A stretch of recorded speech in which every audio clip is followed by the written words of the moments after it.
Mainit ang ginawang pagsalubong ni North Korean leader Kim Jong-un sa pagdating ni Russian President Vladimir Putin.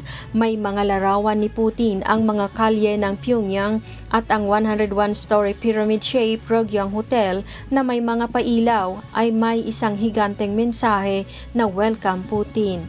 Ibinahagi ng dalawang leader ang kanilang mga plano para sa ikauunlad ng kanilang mga bansang nahaharap sa international isolation.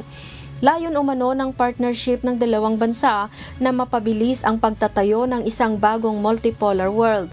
Sinasabing nagpapakita ang pagbisita ni Putin ng isang matatag at nagkakaisang pagkakaibigan. Ayon sa Foreign Policy Advisor ni Putin na si Yuri Ushakov, kasama sa agenda ang one-on-one na talakayan sa pagitan ng dalawang leader, gala concert, pagtanggap ng estado, honor guards at pagpirma ng dokumento.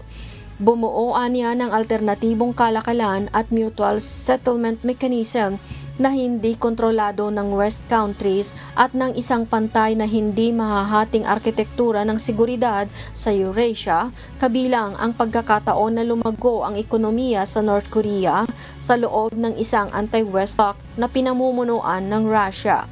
Pinaniniwalaan na ang mga nabanggit na plataporma ay posibleng makahikayat kay Kim Jong-un. Ayon kay Ushakov, naglabas si Putin ng presidential order sa bispiras ng pagbisita na nagsasabing naghahanap ang Moscow na mag-sign ng isang komprehensibong kasunduan sa strategic partnership sa North Korea kasama na ang mga isyu sa seguridad.